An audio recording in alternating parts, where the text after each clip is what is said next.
Hamilton Morris, thanks for joining us. Having me. Where are you calling in from today? I'm in Brooklyn, New York. All right, and that's home base for you? That's where I live, yes. Is that where you make Hamilton's Pharmacopeia? Is that where it's produced? Yes. Yeah. So I just started watching season 3, I guess a couple weeks ago. I watched episode 3, I think, on Xenon just this morning. What is Hamilton's Pharmacopeia? Hamilton's Pharmacopeia is a television show that initially was a web series, and before that was a written column in a magazine that I've been making since I was 20, 21 years old, that is about the chemistry and pharmacology and culture surrounding psychoactive drugs. And what was the actual inspiration for doing this? Like, what's your background and how did this even come about?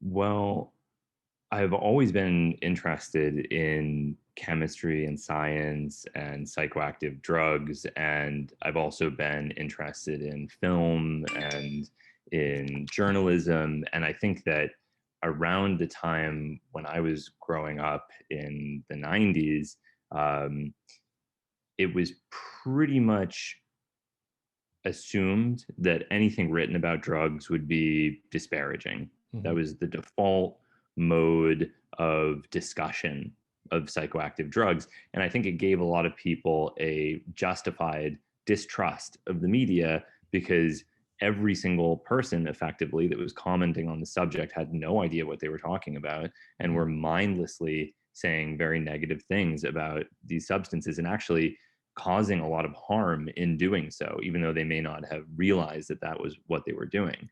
And so I felt like there was this opportunity to say something honest and scientifically interesting and beneficial to people about psychoactive drugs, this marginalized subject that's really actually central to the lives of so many people. Mhm. Yeah, I mean, it's really central to humanity going all the way back, not just the present moment. That was something I learned as I sort of came of age, that humans have always been experimenting with psychedelics and psychoactives in basically every human culture that there has ever been. Yeah, no, it's treated as if it's this thing that's separate from science or separate from art or separate from culture or separate from medicine. And that's completely absurd. It's integrated into every facet of almost everyone's lives. And when we refuse to acknowledge that, we do so at our own peril. It doesn't help anyone. And I think often the well intentioned idea is if we just don't talk about these things or we just exclusively say negative things about them, maybe people will use them less Mhm. and be less interested in them. And that will be a way of addressing the negative relationships that some people have with drugs. But it doesn't work, clearly. It's been tried and it's not an effective strategy. Yeah, it definitely doesn't work. I mean, I have vivid memories from the 90s when I was in grade school and going to dare classes and just having them point blank tell you that drugs, whatever it is, marijuana, heroin, if you try it once, you can become physically addicted and overdose. And in some cases, that's a complete exaggeration. In some cases, that's a smaller exaggeration. But there was absolutely no education, at least when I was growing up, around what drugs actually were and the science behind them. Like, we didn't have a science lesson in what these drugs did and how they caused their effects or anything like that. It was purely a stigma driven thing, at least in the 90s. And I think that has started to change with your show and with others. Dr. Carl Hart has a book out right now that's pretty interesting. I haven't read it yet, but I've heard him speak about it. So I think it is changing, but it's definitely been a long time coming in the US at least. Yeah, and I get it, for all of the negative things that I say about the way the media portrays psychoactive drugs, I simultaneously understand why things are the way they are. There's a lot of parallels with abstinence education Hmm. where, if it worked, it would be great. It would prevent the transmission of all STDs. It would prevent all teen pregnancies. It would solve all of the problems associated with sex if it worked. So I see where people are coming from. It's a kind of a fantasy. If we can just scare everyone enough, then I don't know who that is. Dare I buzz in this unexpected? Go for it. I'm not going. All right. But if we could just solve all of the, if we could just prevent people from using these things, then there would be no associated problems. And the problem is that you can't do it. The scare tactics were not effective. And so what you have is you have people that continue to use the substances, but they often are doing so with the false impression that every time they use them, they're causing terrible damage to their body and mind, that what they're doing is self-destructive, that what they're doing is negative, or at the very least, they don't really know what they're doing, or they do know what they're doing and they have no trust for the media or the medical authorities that have lied to them. So it's really kind of a bad situation in almost any way you slice it. And I think that, since we've tried it and it didn't work, it's time to try something else. And that's what I've tried to do, is really just approach this from a different perspective, of one that is basically, there's no such thing as a bad drug, period, end of story. And the more you can learn about all of these substances, the better equipped you will be to cultivate a beneficial, constructive relationship with them, if any relationship at all. And so what's your general perspective on drug regulation in the United States? What would be the ideal state for different, it's not going to be the same for every drug maybe, but on the spectrum of legalization to criminalization to rescheduling to descheduling, where do you think common drugs like, say, cannabis, opioids, and other things should fall in order to minimize harm overall? Yeah, I mean, that's a complicated question, because there are attributes that a lot of different regulatory frameworks have that I recognize. I have always leaned toward a laissez-faire attitude toward all these things, where really everything is permitted, and with the hope that people will find a usage pattern that is most constructive for themselves. So I think a medical model and a pharmaceutical model works very well for some people. And I think that should also be accompanied by the freedom to cultivate cannabis on your own for personal use, if you so desire, the ability to probably sell cannabis in a sort of farmer's market type scenario, in a maybe less regulated way for people that prefer that sort of distribution framework, and really everything in between. I think that the goal of all of this should be freedom, in the way that foods are distributed, where there is some regulation, there's government testing, there are certifications for things that are organic or not organic, there are things that can't be used as pesticides. I mean, I think all of those sorts of regulations are useful to protect the public, but any scenario where people are being locked in cages for the sale of a psychoactive drug is one that makes absolutely no sense to me. Yeah, I agree.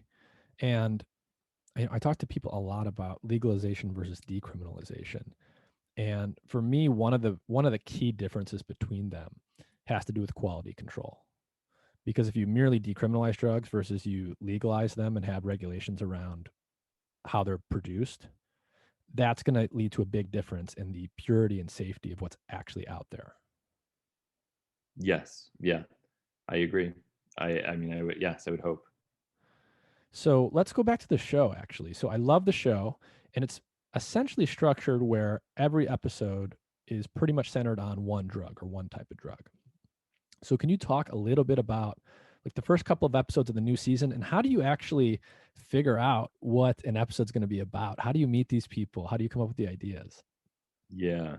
Well, as much as the episodes are at least superficially centered around a drug, it's often the drug serves as a springboard to get into a larger issue of one kind or another. So in the methamphetamine episode, it's about methamphetamine, but it's also about how government regulation has destroyed a culture of home amphetamine or methamphetamine synthesis in the United States, Mm. and how that has pushed amphetamine manufacturing to foreign countries, simultaneously stripping any connection that Americans had to the chemistry of the substance and making more methamphetamine available at a lower price than ever before. Hmm. So it's sort of about the globalization of the drug trade. It's about the loss of a chemistry culture in the United States. It's about addiction. It's about religion. It's about,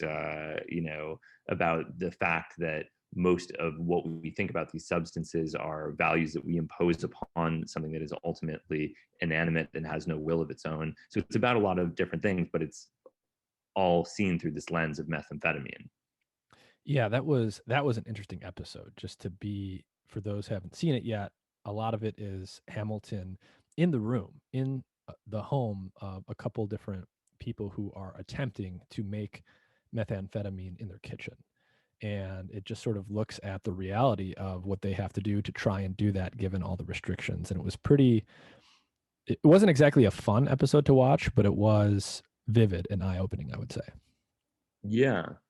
Yeah. I mean, I've thought about how best to depict methamphetamine for years, because I think that it's one of the most misunderstood drugs. Of course, Hmm. the classic example that's typically offered is that methamphetamine, a drug that's primarily used by impoverished people who have little opportunity, is considered a deeply stigmatized, unattractive, unglamorous substance, whereas amphetamine, a drug that's often used by affluent college students, is considered relatively innocuous. Hmm. You could tell your colleague that you have an Adderall prescription, and they probably wouldn't think much of it, especially if you were performing professionally and socially. Hmm. Whereas if you said that you were using low doses of methamphetamine daily, it probably would be alarming to that same person. And why? Why is that? Is that something that is founded in pharmacology and toxicology, or is it founded in prejudices that have been cultivated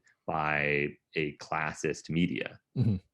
And is so the stereotype of the meth addict or methamphetamine is, the picture of someone, 10 years ago and they look great and they have good skin and they're smiling.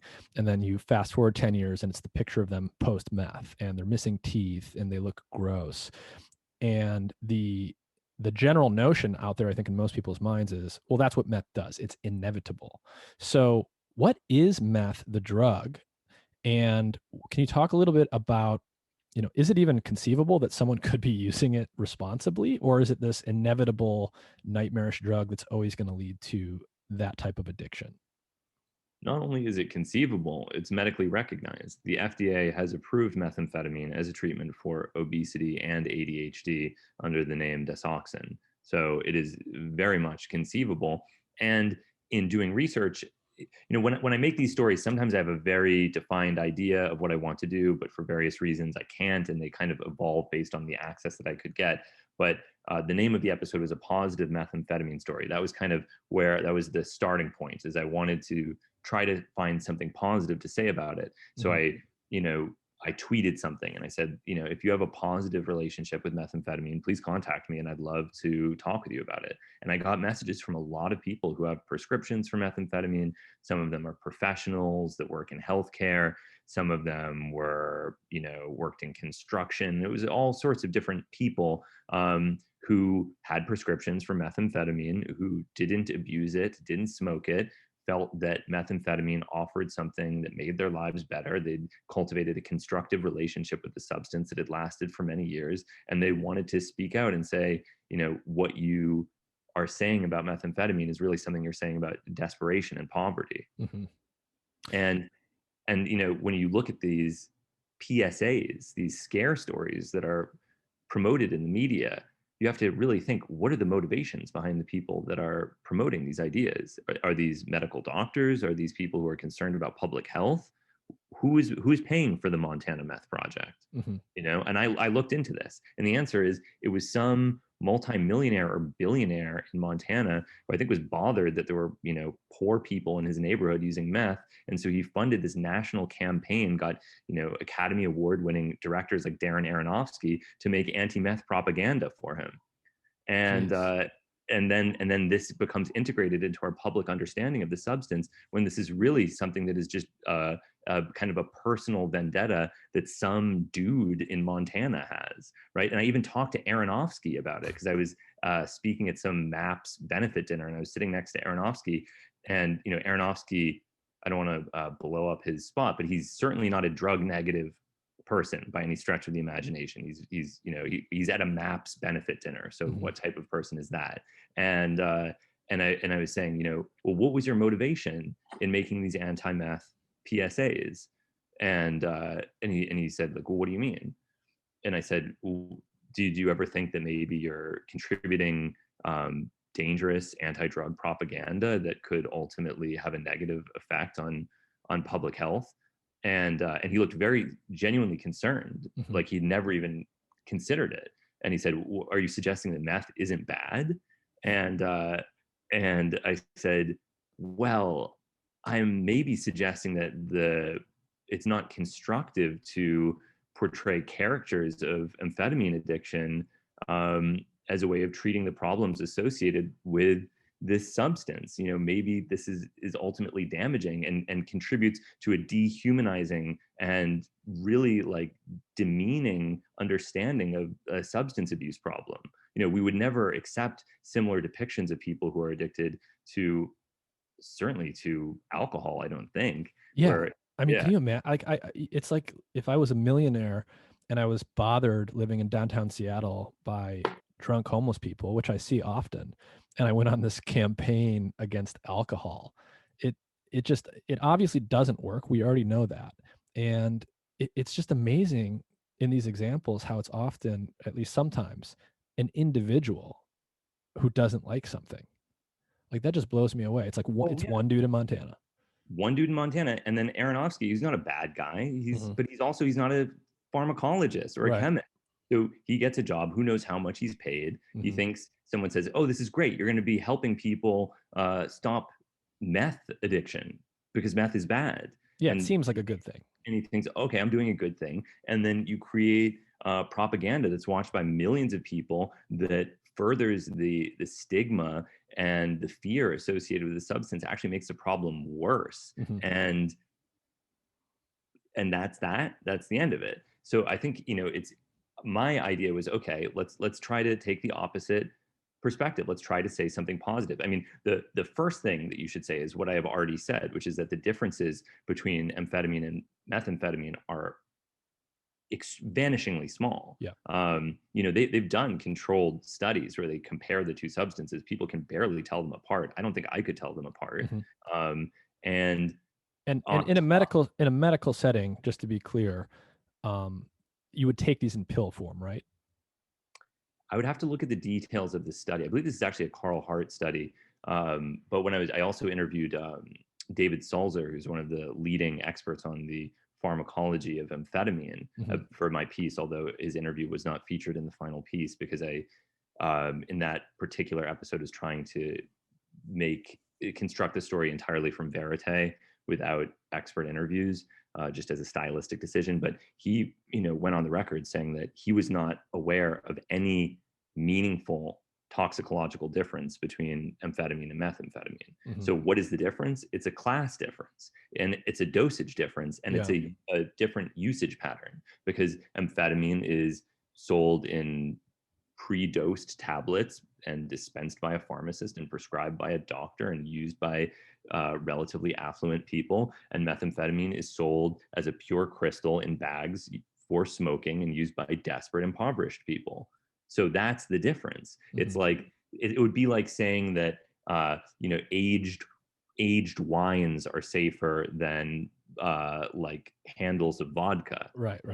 The actual difference is that they're used by two different types of people, but they're both an ethanol based drug. What is the pharmacology of amphetamines? What are they doing in the brain, and how does that connect to the feelings that they cause? The most basic explanation is that they're releasing dopamine and norepinephrine, and to a lesser extent, in the case of methamphetamine, serotonin. Hmm. And so they cause efflux of these neurotransmitters via the dopamine and norepinephrine transporter into the synaptic cleft, and the concentrations are much higher than would be occurring under normal physiological conditions. It uh, causes a stimulating effect that causes appetite suppression, uh, increased energy, euphoria, and a sleeplessness. Hmm. Yeah, they keep you awake. They're uppers. They suppress appetite, and you do get a euphoria. You get, stimulating effect. Anyone who's ever tried Adderall, I've done Adderall. I used to take Adderall occasionally in college, and it definitely does all of those things. You can stay awake. You can do an all-nighter and have energy. You, at the very least, you feel like you have increased cognitive ability. You can sit down and focus more if you actually do sit down and do that, and it suppresses your appetite. So that's why it's prescribed for things like ADHD. And you mentioned also that methamphetamine is prescribed for obesity, and that's because of its appetite suppressing effects. Is that right? That's correct. Yeah. So yeah, it's amazing. It's basically the same drug, and it's really a class difference. Yeah. Yeah. And people buy into this Hmm. completely. And all these people were saying, how dare you say anything positive about methamphetamine? Clearly, you've never known anyone who's battled with addiction. First of all, like, what? How on earth could I not know anyone that has battled with addiction? Um, but really, what the point of this is to humanize these Hmm. people and Hmm. to show that their choices, their struggles are similar to the choices and struggles of normal people, but they might have fewer resources, and this is a way that they're able to get by. I mean, life is very difficult, especially if you're doing hard manual labor for a living. Hmm. And here's this substance that's extremely cheap that gives you would allow you to, for example, do construction and feel good about it instead of feeling like your life is miserable and you're in pain. These drugs also have a pain killing effect as well. Although they're not opioids, they can have a similar type of effect. So you have diminished pain response, increased energy, euphoria associated with menial tasks. Hmm. It can really help people out that are struggling, who don't have a lot of opportunities in life. And if you're going to say that's a problem with the drug, I would say that's probably more of a problem with a world where there is so little opportunity that people need to use a drug like that to survive. Hmm. Yeah, no, I don't know any stats on this, but I have heard first and secondhand stories about amphetamines and about opioids and heroin, frankly, where people will take relatively low doses of these things every day or many days out of the week and literally go to work, go and do their very manually difficult construction job or something like that. It's just like you describe it. There's people, not to say that that's the right move, but it actually it is used constructively by some people. Even these very hard drugs that have almost nothing positive attached to them in our culture. Oh, of course. I mean, that's the other, very prevalent misconception about addiction that most people have, is they think addiction is what, is depicted in Requiem for a Dream Hmm. or Christian F, or these, cinematic depictions of addiction where someone is, in the fetal position in a corner, vomiting and trembling, begging for drugs, when the reality of most addiction is it's often people that are somewhat functional who are using the drugs in order to try to maintain their life in Hmm. some way or another, drinking a little bit before work because they hate their job and they just want to be calm, smoking weed all day so they don't argue with their coworkers who they despise, or whatever, and this is like a reality that a lot of people live, and it's often in equilibrium with some stable existence, right? Like Yeah. people for the most part are able to actually do this and get away with it. So, what you see in movies and TV is not an accurate representation of what chronic substance use or substance dependence looks like for most people. And I'm trying to piss someone off by even including cannabis in this discussion, but Yeah, yeah. I mean, yeah, I don't know, but I'm probably I probably have what you would call a caffeine habit, but I'm not consuming caffeine all day. I'm consuming it every day. I'm having like 2, maybe 3 cups of coffee. And if I don't do that for a day or two, like I'm irritated. I have irritability. So I'm probably, you know, I have some caffeine light addiction to caffeine, Oh, certainly. as many people do. It's the one drug I can't quit. I Yeah. experimentally over the last few weeks have decided to just not use any drugs at all to see if, because I have psoriasis and I wanted to see if Oh, it so do I. had any.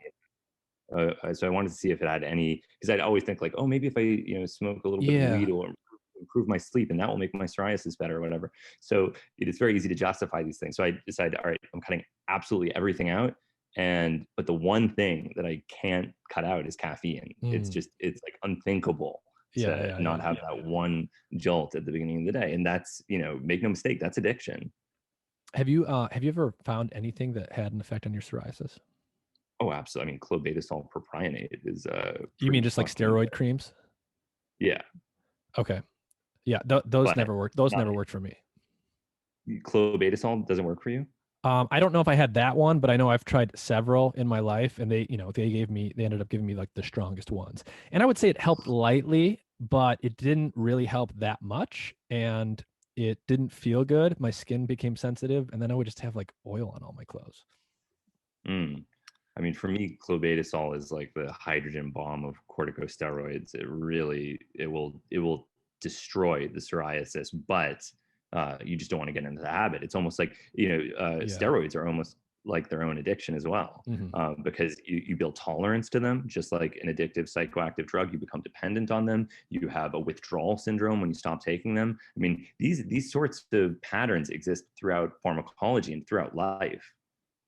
Oh yeah, it reminds me of your show, but there's this show called, I think it's called Trafficked, maybe on Nat Geo, and this woman goes into a bunch of different illicit markets. So there's an animal trafficking episode, there's a prostitution episode, but then there's also a anabolic steroid episode.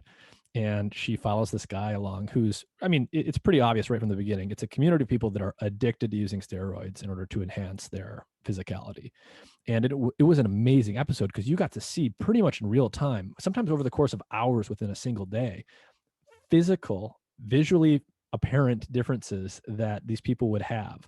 Like their bodies would transform in 2, 3, 4 hours by injecting themselves with a cocktail of steroids. Oh yeah. And just for anyone that's listening to this that is possibly confused, I'm talking about corticosteroids, not anabolic steroids. They're both, steroid is a chemical class. You know this. I'm just saying this for anyone that might not know. It's a chemical class, but then there's within the chemical class of steroids, there are pharmacologically very different ones, some of which are basically anti-inflammatory drugs and other ones which are like androgens that help build muscle and have virilizing effects. I was gonna ask you to break this down for us. So when most people think of steroids, I think they're typically thinking of the anabolic steroids that a bodybuilder would take or an athlete would take. But as you just mentioned, corticosteroids, things used for inflammation,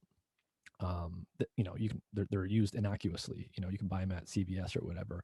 So can you talk a little bit about steroids? Like what kind of drug are they, and what do we know about them at a very high level?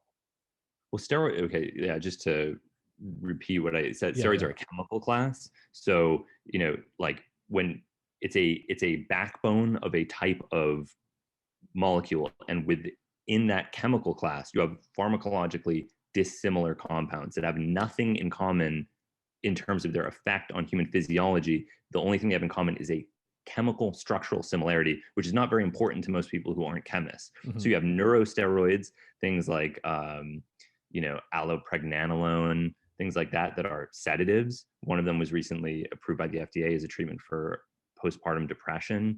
Then you have anabolic steroids, things like oxandrolone, that are used by bodybuilders or people with disorders like AIDS associated wasting syndrome, things like that can use these substances to build muscle and prevent themselves from wasting away. And then you have anti-inflammatory corticosteroids that are used to treat things like psoriasis or asthma or various inflammatory disorders. And these are pharmacologically totally different substances. The only thing they have in common is this steroid backbone. And cholesterol is also a steroid. I mean, steroids are found throughout. So the other episode, the episode that I just watched, so new class of drugs now, was the Xenon episode. So you went through this experience where you were inhaling xenon gas. So what is xenon gas and what was that like? So on the periodic table of elements, you have a column. It is the rightmost column on the table, and it's called the noble gases. And most people will be familiar with helium, which is, of course, used in balloons. It's lighter than air, so it floats. And then you have other noble gases that are lesser known, like argon, krypton, neon, radon, and xenon. I'm not reading, those are not in order for any sticklers out there. I just was randomly naming them.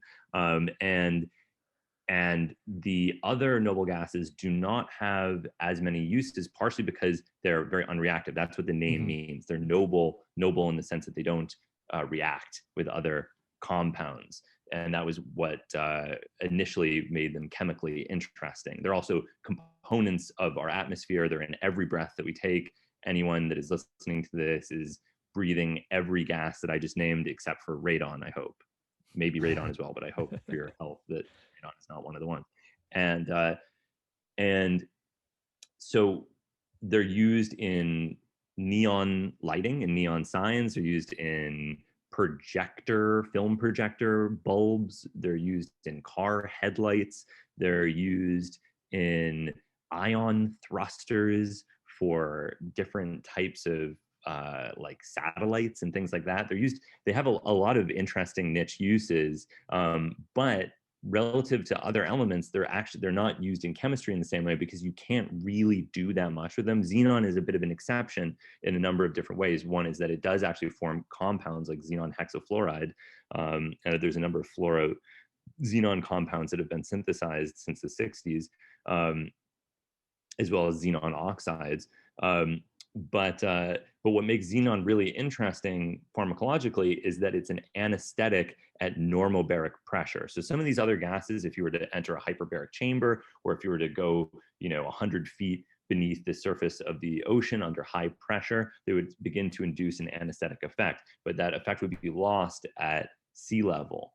Xenon is the exception. Xenon is an anesthetic at normobaric pressure, meaning that if you just fill a balloon with it and inhale that xenon, it will have a very powerful anesthetic effect that is qualitatively similar to nitrous oxide, for anyone that has tried that, aka laughing gas, widely used as a pediatric dental anesthetic. And it's a bit stronger than nitrous oxide. Nitrous oxide is not quite capable of inducing general anesthesia, especially when co-administered with oxygen, which you have to do, whereas xenon is. So it can cause a total loss of consciousness in somebody that is inhaling it. And by the standards of most anesthesiologists that I interviewed, it's basically the perfect anesthetic. Because of its lack of reactivity, it produces no metabolites. It can be recycled. It doesn't produce any known toxic interactions with the body, which nitrous oxide does, something that's a bit of a tangent, but I'm happy to go into it if you want to discuss it. And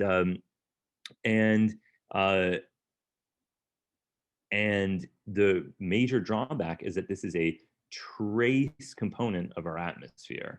And so in order to collect xenon for medical use, you have to distill millions or billions of liters of air to a liquid, and then you have to do cryogenic fractional distillation of that liquid air in order to isolate this trace xenon component, which can then be transferred into tanks and delivered to anesthesiologists, or in the case of my episode, is that actually how they get it? They harvest it from air?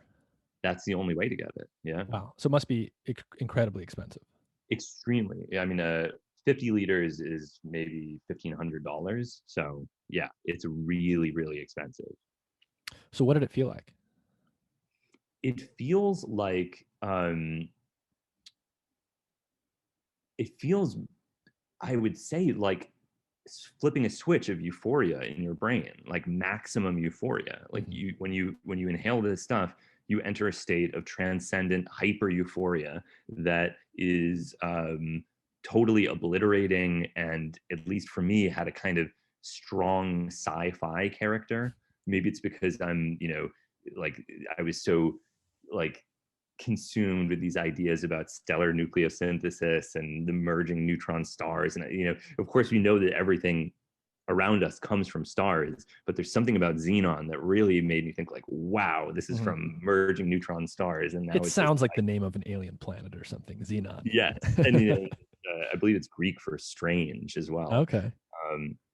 So yeah, there's something, and it's very, very, very dense. It's so, yeah, it is Greek for strange, and it's so dense that you can pour it like, even though it's a gas, you can pour it like a liquid into a container, and you can float a foil boat on it. And it has the opposite effect of helium, where helium, because it is lighter than air, causes your voice to become high pitched. Xenon causes your voice to become very deep and low. So it's a pretty cool element. Is it akin to laughing gas and how it feels? Yes. So like a stronger, even more euphoric nitrous. I would say, yeah. I mean, it's hard to, I'm a little bit hesitant to make a direct comparison because I've never used nitrous oxide under analogous conditions to the ones, well, I've used nitrous oxide, but not under analogous conditions to the one where I use Xenon, where I'm continuously. You had a full mask on, you were breathing it for minutes. Time. Yeah. And that immersion in the experience, I think, was really central to the profundity and strangeness. Although just even inhaling it from a balloon was also incredibly euphoric and fun. And how do these things work? Are they NMDA receptor antagonists? What are they doing in the brain? Yeah, they're NMDA receptor antagonists. So you have glutamate receptors in your brain, and there's a subtype of glutamate receptor called the NMDA receptor. And like I said, it's a glutamate receptor, but it has a coagonist, which is glycine. So you typically would have binding of glycine and glutamate onto the receptor, and then that causes the channel to open. In the case of Xenon, it appears to bind to the glycine site, preventing glycine binding, and that prevents channel opening, which is, in the most reductive sense, responsible for this effect. So it's a certain very widespread receptor in the brain. Xenon is binding that receptor, preventing it from opening. What other kinds of drugs are NMDA receptor antagonists? Ketamine, memantine, PCP, methoxetamine, 3-MeO-PCP, dextromethorphan, MK801. So in general, it's drugs that have like an anesthetic or a dissociative effect. Yes. Yeah, these are really an interesting class of drugs because NMDA receptors are all over the brain and they're very important.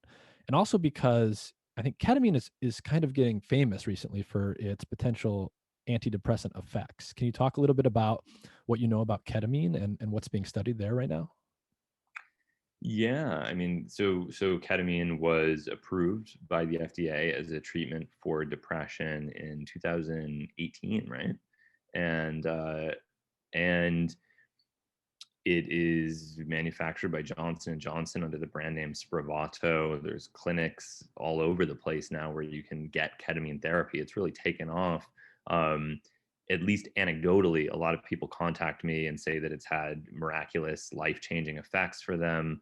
I have not been keeping tabs on all of the clinical research that's been coming out on ketamine recently, so I'm not quite sure. I was keeping close tabs at the time of Spravato's approval, but I haven't been reading every publication that came out. I know there was some controversy where people were claiming that about the mechanism of its action. Is it an opioid effect? Is it due to the hydroxynorketamine metabolite? Is it S-ketamine? Is it R-ketamine? And there are endless ketamine debates.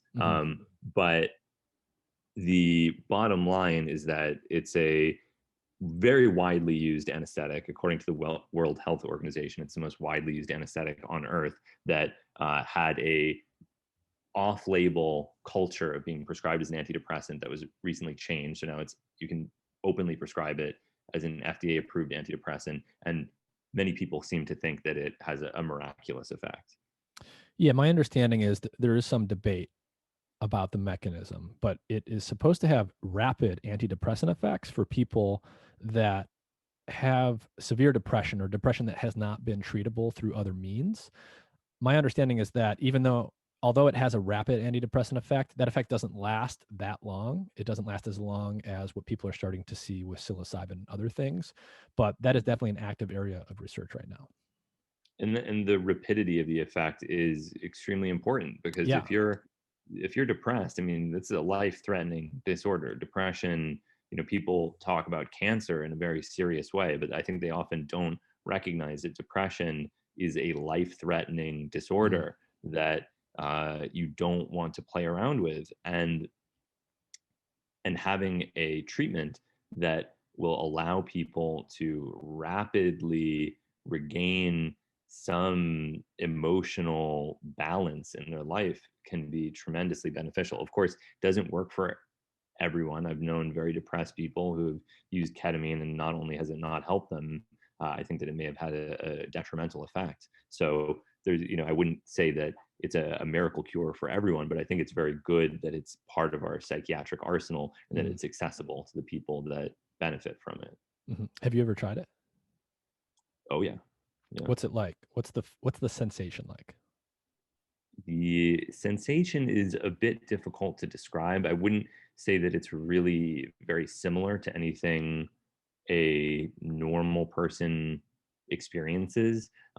It's probably closer to certain, psychopathological disease states than it is to any kind of normal waking consciousness. Probably closer. It's these NMDA antagonists are often used as a model for schizophrenia, right? So there's a kind of a lot of strange delusions. There can be a sense of privileged knowledge that you are gaining access to information that underlies the organization of the universe. There can be a sort of a grandiose, hypomanic sense of possibility. There can be a lot of different components to it. It can be like a waking dream. It doesn't produce the same sorts of open eye visual distortions that a classical serotonergic psychedelic like LSD or mescaline does, but it open eye, it can often do very little. But when you close your eyes, it can have a visionary effect that is like a waking, maybe like a lucid dream a little bit. Have you Mhm. used it? Yeah, I have. In Yeah, my experience, it's very dose dependent too. Like you of take a course. little bit, it feels one way. You take a little bit, it feels a little bit more that way, and then you take a little bit more, and suddenly it's quite different than it was at that lower dose. Right, right. At lower doses, it's actually probably feels most like alcohol. Hmm. Yeah, But yeah, I think that's fair. once you cross a certain threshold, it becomes very much. And alcohol is also an NMDA antagonist, so that's not totally. And when I'm saying alcohol, I mean ethanol. But it's uh, so it's not totally surprising that there's that experiential overlap between the substances. But um, as you increase the dose, it becomes less like alcohol and becomes more visionary and, in my opinion, far more interesting. Yeah, I completely agree. And for those listening that have never experienced ketamine, I would say the advice I have there is it is extremely dose dependent. So that's what we were just saying. And when I've seen people do ketamine at the lower doses, it's more fun, like in a recreational sense, I guess. People generally seem to have a pleasant experience on the lower dose. And when you go to a higher dose, especially if you're not expecting it, it's very different. If you are expecting what's going to happen, which is a dissociative experience, you're not necessarily going to be able to function like you would otherwise in a social setting. But if you are prepared for that, it is extremely interesting, in my opinion. Yeah, yeah. It's. I think often when people think of drugs, they assume that they're being used socially, Hmm. and ketamine is interesting because it is at higher doses an anesthetic, which precludes social interaction, and so people will take this in a social environment and have a negative experience, not recognizing that the effect is at higher doses. It becomes difficult, if not impossible, to walk, Hmm. difficult, if not impossible, to verbally communicate, and at some point you may lose consciousness entirely. Yeah, it does cause what I would also describe as visionary or even out of body experience. It's very difficult to describe dissociation to someone because simultaneously you realize that you're there laying down or wherever you are, you realize that you have a body and you're in it. And yet simultaneously, it can feel like you're outside of your body or you're looking at your own body. So there's this very interesting out of body experience. It's a dissociative experience. And if you've never had one of those before, it's really hard to describe, but that's what it does at the higher dose. Yeah. I made an episode about ketamine in the second season of my show that includes a lot of discussion of the qualitative effects with a friend of mine who died named Timothy Wiley, who had I think a kind of enlightened and very interesting perspective on ketamine and had used it some absurd number of times. Yeah, I remember that episode. It was one of my favorite ones, I think, from season 2. He was an interesting character. Yeah. How do you meet someone like that? I had met, I'm always looking for people that have unusual things to say about drugs. And I had read an article on his website. I was looking for anyone that had something positive to say about PCP because I'd only seen negative things written about it, sort of similar to methamphetamine. And I read an article on Timothy Wiley's website that was like an article he'd written for High Times. It was rejected and he posted it online. And it was this very interesting, bizarre story about PCP. And I remember I was probably a sophomore in college or something. And I remember thinking, wow, that guy sounds interesting. I better file him away and make an effort to interview him at some point because there's something about that guy that seems really bizarre. And then I called him on the phone and he was such a character and we started talking and then we made a couple pieces together and I really loved him. I thought he was an amazing guy. Yeah, no, that was a really great episode. I highly recommend it. One thing I did want to mention, so I was reminded of this by our discussion of xenon and the noble gases. So I don't know if you've ever heard about this, but I encountered on the West Coast here 2 or 3 years ago, I did a 5-MeO DMT ceremony, and it was administered in a very interesting way that I wanted to talk to you about. I don't know if you've ever seen anything like this, but the device used to administer it was referred to as an alchemical lamp. And what it was essentially a bong that was filled with argon gas. So argon gas is one of these noble gases. It's clear, it's odorless, it doesn't really react with anything, so you can inhale it. And so this large, essentially a bong, so imagine a large glass bong, it was set up so that the whole thing was filled with argon gas, so no combustion was possible. So it was all pure vaporized 5-MeO DMT.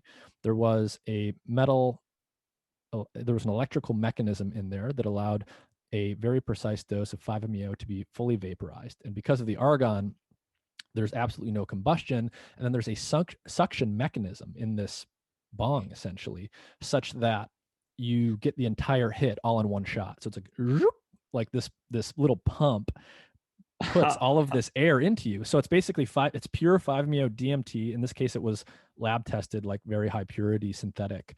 And you inhale this breath of argon plus 5-MeO DMT in one shot so that you can get sort of the maximal experience all in one breath.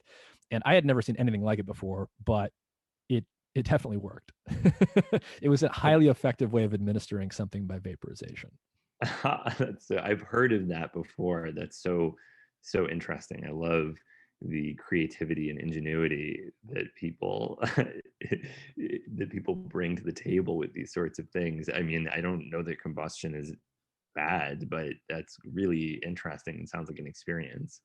Yeah, it was interesting. It was homemade, but like very well made. And I was just blown away by the engineering. And it was very, they took great pains in this context to make sure. I mean, they did a psych screen basically before you were even allowed to come. You had to talk on the phone with the person administering it. They made sure there was no history of schizophrenia or psychosis, that you weren't depressed, and so on and so forth. And they really stressed the setup and that everything was very well controlled. So it was made with that type of safe setting in mind. Sounds great. Yeah. I mean, it has a borderline cult following. There are people that have contacted me. I've interviewed people that it's not unusual to see it as a deity, and for the people that administer it, to see what they're doing as a truly religious mission and to take it with all the seriousness of that mission. So, and that's not uncommon. Casey Hardison, who's an LSD chemist, believed that 5-MeO-DMT was sort of the greatest sacrament. It's not unusual for people to believe that. And I, even after smoking the toad venom in 2017, had this feeling of it's my responsibility to use the knowledge that I have to make this available to people in the least destructive way that I can, which was synthetically. And I'm actually glad that my initial intention was to present a synthesis in that original episode. But at that time, most of the tryptamine chemistry that I had done was a route called the Speeder-Anthony synthesis, which is much less user-friendly. It's more expensive. It's more difficult. It's more time-consuming. It's more dangerous. And that is, if you look at the end of the episode, I'm kind of outlining that synthesis at the very end. And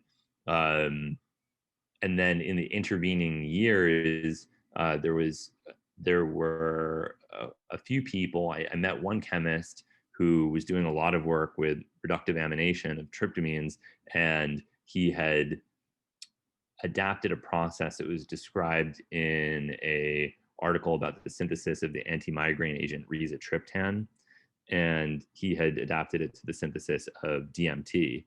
This was someone who was working in a clandestine lab who unfortunately got caught, but before getting caught, he had done a lot of pioneering work. Actually, I did this whole charity thing as part of the first episode, so I'm skipping around a little bit. And most of the money from this reissued pamphlet about the synthesis of 5-MeO-DMT goes to the Michael J. Fox Foundation. And then there's a T-shirt, and then the money all goes to the artists who do these illustrations. And then I drew a T-shirt, and I'm donating the money to the legal defense of this chemist because his process was really, or his optimization of a process that had been published was the basis of what I did in my demonstration in Mexico. So yeah, it's I think that it's there was an article published recently in ACS Omega. I believe the chemist's name is Alexander Sherwood. And he did an overview of a lot of different synthetic routes to 5-MeO-DMT and settled on a kind of like a phenylhydrazine-based Fischer-Indole synthesis. But I think that he and other chemists didn't realize that there are ways to modify reductive amination conditions that I believe are the most approachable for the production of 5-MeO-DMT, in the sense that they are the cheapest, the most environmentally friendly, and the simplest for the chemist. So long tangent there. No, I'm glad you're doing that. That's awesome that you're doing that and donating all that money. I ordered one of them myself. I can't wait to crack that open and look at it. Yeah, there's a final. I had no idea how many people were going to want them. The first one, I did it with this really small press called Cream in Tucson, Arizona, and they're hand printing all of these. And they made 500, and I thought, well, that's a lot, but okay, worst case scenario, I'll have 100 left over, and I'll give them to friends or something like that. And it sold out in 2 hours. And then we did another pressing, sold out immediately. So we're doing a final 5,000 pamphlet pressing that will be available at www.psychedelictoadofthesonorandesert.com. And that should be available in about like 10 days or something like that. And it's nice. It has all the original information that Ken Nelson wrote about bufo alvarius, as well as this modern synthetic approach to the production of 5-MeO-DMT, which I think is really important to ensure the future survival of bufo alvarius. Yeah, I think, well, with DMT, so NN-DMT and 5-MeO-DMT both, these are drugs where anyone who tries it, anyone who even hears about it, kind of is instantly captivated because the experience is so intense and bizarre. Can you talk a little bit about the phenomenology and then the underlying pharmacology of 5-MeO versus NN-DMT? Yes, and I will even pedantically and obnoxiously say that I think people shouldn't call it NN-DMT because 5-MeO-DMT is also NN-DMT. Yeah. So it's like, I feel like there's like a false distinction there. So I think it's better just to call them DMT and 5-MeO DMT. I'm not everyone does it. It is like a fool's errand on my part, but I just feel like I have to say it just because I'm also constantly getting messages from people who are very confused. They're like, why are you telling people how to make DMT synthetically? You can just extract it from Mimosa hostilis. It's like, because it's a different chemical. It's more different from DMT than psilocin is from DMT. It's a very different chemical. So,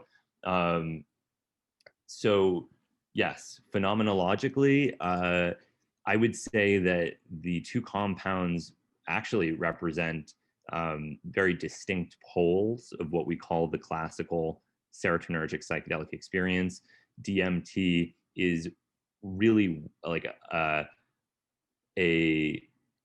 very intense version of, I think, what most people think a psychedelic experience is like.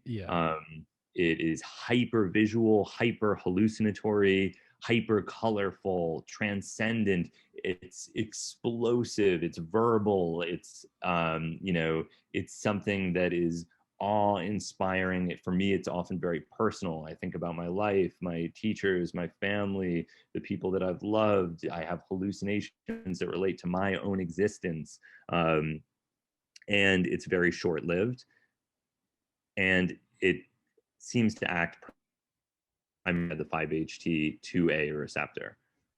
And DMT is not visual for most people, although, as is the case with all these things, there are exceptions. For most people, it is not visual.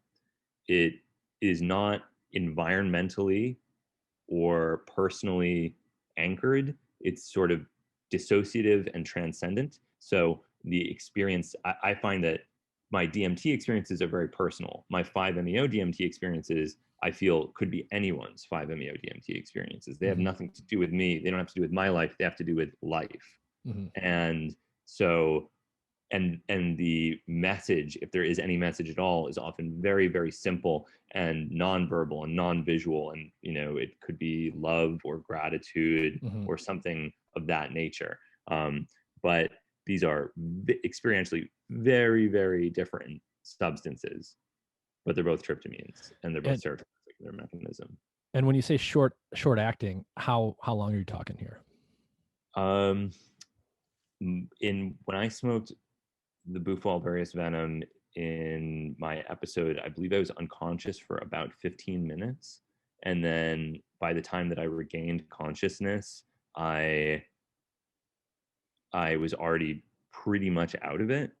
I had some residual effects, but I would say that you have a peak experience, it's 10 to 15 minutes, and then a residual experience, it's maybe 5 to 10 minutes, and then there's an afterglow, but you're basically back to normal. DMT has a similar trajectory. I would say, in my experience, is often a little even shorter than that. It depends a little bit on circumstances, but I think it tends to be, about 10 minutes in duration. Very short acting. They're rapidly metabolized substances, and totally dazzling and awe-inspiring.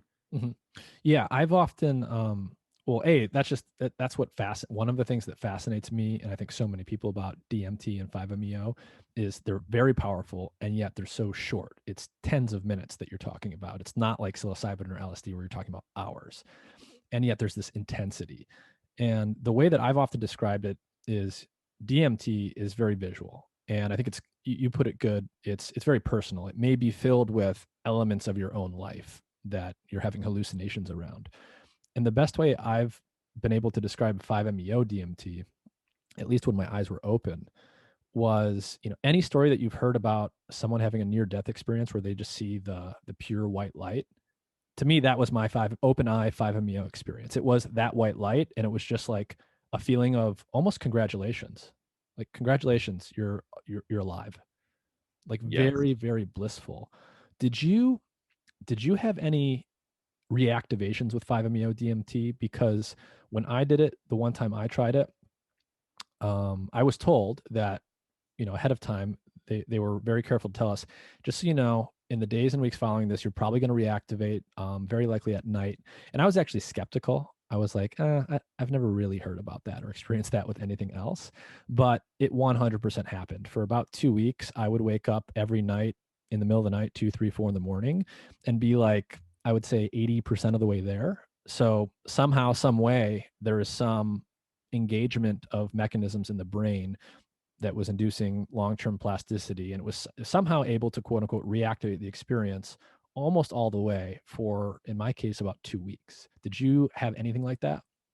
I did not. The most recent time that I smoked the Bufal various venom in 2017, I did have a long, I would say maybe 2 weeks after I was totally sensitized emotionally. I would be moved to tears by a cute dog walking down the street. I was extremely vulnerable and almost childlike in my demeanor. um, I did not have any reactivations. I have in the distant past with synthetic 5-MeO-DMT and with DMT. And one other distinction that I should mention, and I don't believe in, um, I think it's often hard to caution people about these things without simultaneously frightening them. Mm-hmm. But I often hear people talk about DMT as if it's very, very frightening, or like, oh, it's a near-death experience. Like, I don't think I ever want to do that. In my experience, DMT has never been frightening at all. I agree. But 5-MeO-DMT has been frightening in my experience. So I would say that, as transcendent and glorious as this experience can be, all these experiences should be treated with caution. But I would say 5-MeO-DMT in particular should be treated with special caution. Yeah, I completely agree. With 5-MeO, if you're not prepared for it, so imagine having, in my view, what's potentially happening is that the 5-MeO is more or less putting you into a brain state, meaning the activity in your brain is not unlike what might happen in a near death or actual death experience. And to the extent that's happening, if you're prepared for that, you can just sort of submit to the experience and it's very glorious. But if you're not expecting that, imagine what your ego and what your mind is going to do if you think you're dying. It could be very terrifying. That's really the risk there, I think. Yeah. And the first time I ever used 5-MeO-DMT, I was probably 2021. Mm-hmm. And I was by no means irresponsible in my use. I had read T. Call, I'd read countless Arrowwood experience reports. I had weighed the substance on a milligram sensitive scale. I did it in a quiet room in the dark where there would be no disturbances. I'd read that if I encounter psychological difficulty, I have to tell myself to just let go. I knew intellectually, I thought everything that I needed to know going into it. And the experience was still very, very difficult and very frightening for me, and scared me away from it for some time. I kind of would read about these transcendent experiences that people had, and I would think, I guess that's a different person, different type of person.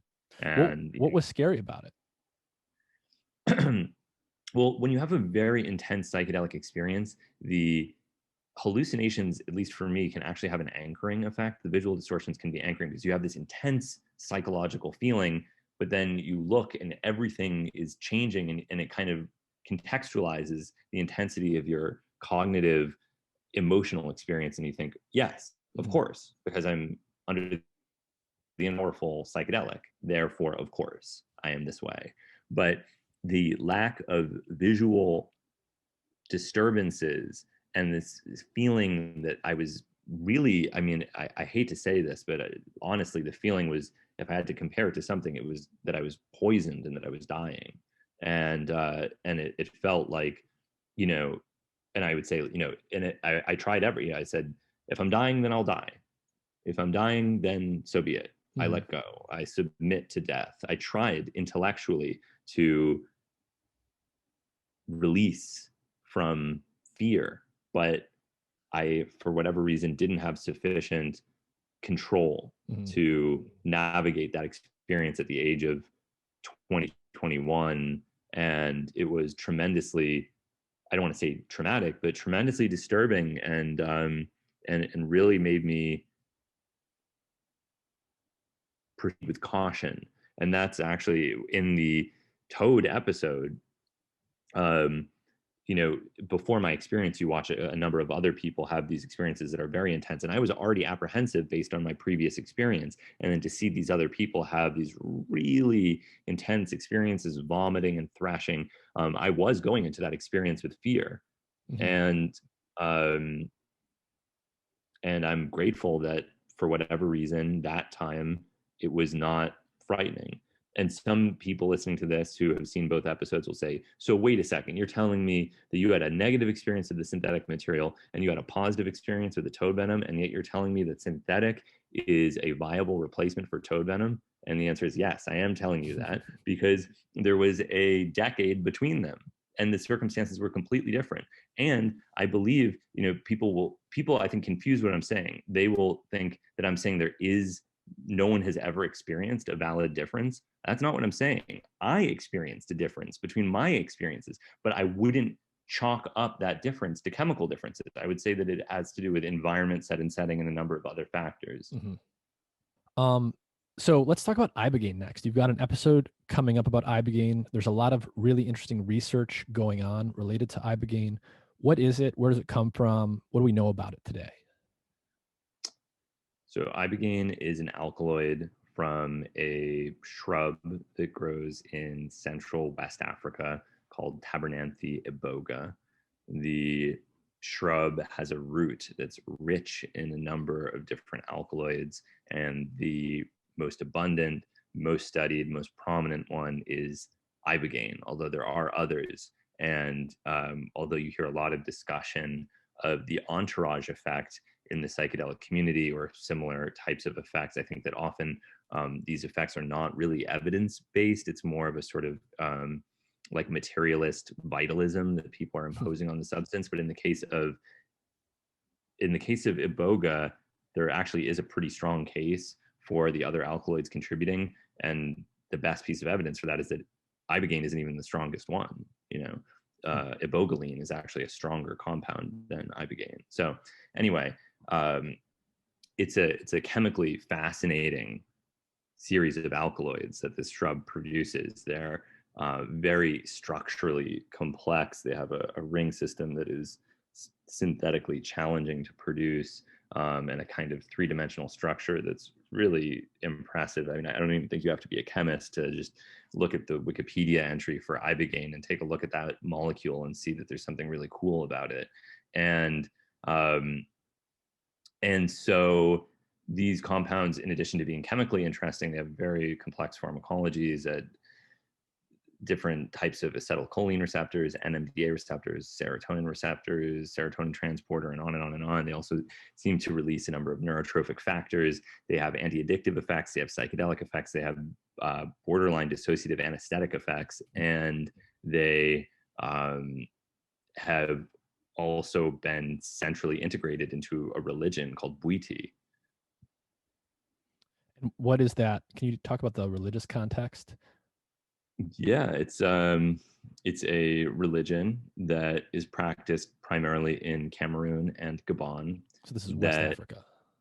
Yeah, Central West Africa, and and probably to a lesser extent in the DRC, and it sees it's a syncretic Christian religion. So they see the iboga shrub as the tree of knowledge of good and evil described in the Christian Bible.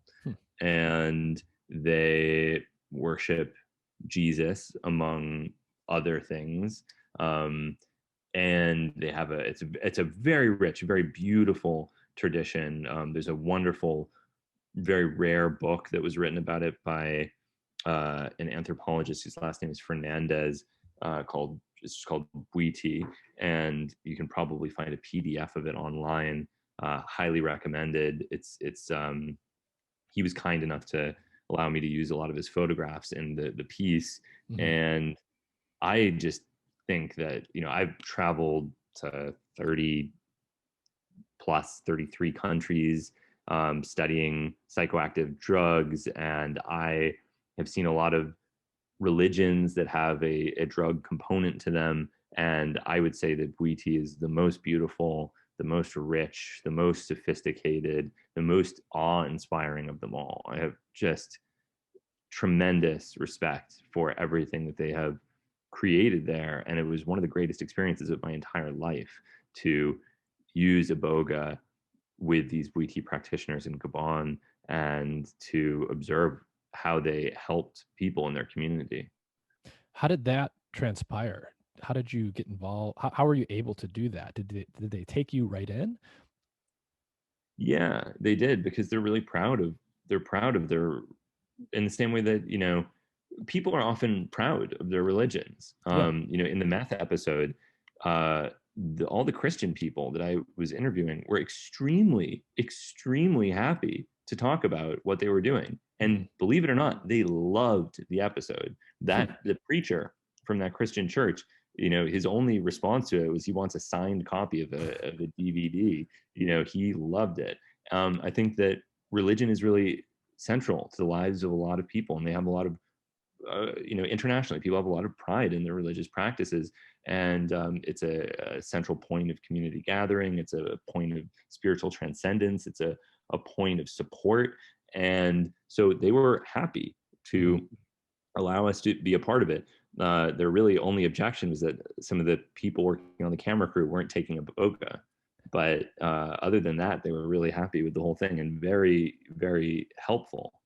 And those interviews, I wish I could have cut this. I mean, one of the tragedies of making these things is that, you know, each episode is only an hour long, a television hour, and there's so much amazing stuff that I would love to include. People say, why didn't you include this? Why didn't you? Well, I would love to. I wish that one in particular, I wish could have been longer, because there were so many amazing things. The shamans that I was interviewing were so tired. I've interviewed countless people. I've never in my life interviewed people that did this. They were so tired that I would ask them a question, they would answer it, and then they would lose this. And then they would wake up for the next question, because no one is sleeping, no one is eating, they're dancing for 15 hours a day. I mean, it's a feat of incredible endurance. And I think that there's an implicit lesson contained within the ritual, which is one of self-reliance and a sense that you have what you need to survive. You don't need drugs. You don't need sleep. You don't need food. You don't need water. You don't need to pee. You don't need any of the things that you think you need. You have it all inside yourself. And that idea is transmitted to everyone inside the church and the people that are struggling with addiction, which is another thing. When I was making this, my idea was, you know, most Iboga documentaries that got addiction follow a white person who is addicted to heroin, and they show how a white person is using this African shrub to treat their addiction, which is fine. You know, every people of all races should get to use to enjoy the medical benefits of this plant. But what I found ironic and somewhat unfortunate is that this is a plant with a history in Central West Africa that now has a serious problem with opioids that, unlike the United States, they've never had opioids before. So, you know, we can talk all day about how no one knew oxycodone was addictive, you know, and this is a popular talking point in discuss the so-called opioid epidemic. They'll pretend that no one knew opioids were addictive. I am pretty confident that people did know that opioids were addictive, as you know, people will just keep repeating that all day as if doctors didn't know. There was a big curveball. Oh, wow, oxycodone was addictive. Who could have predicted that? Whereas that is a valid argument. People have no culture. They haven't grown up watching depictions of heroin addiction on television and in movies. They have no culture of opioids at all. And then a extremely inexpensive synthetic opioid, tramadol, becomes widely available, and the results are potentially catastrophic. So what I wanted to do was show the use of Iboga as a treatment for opioid addiction in the same region where this plant actually has a history, because it struck me as ironic that everywhere else in the world, if you talk about Ibogaine, it's only known as the drug that is a treatment for heroin addiction. Yet in this part of Africa that it now is experiencing a surge in problematic use of tramadol, people are, for the most part, not using it for that purpose. It's still like a religious sacrament. So that's changing. And that was what I was trying to depict in this piece, was to show the changing environment where the traditional practices are transforming to incorporate the ultimately American, ultimately New York-based idea that Iboga or Ibogaine can be used as a treatment for opioid dependence. Yeah, one of the things, I mean, I love this story. It's a beautiful story in terms of the religious context in which this drug is used by this culture. I had Brian Murarescu on my first episode of the podcast to talk about the immortality key, which you've probably heard about.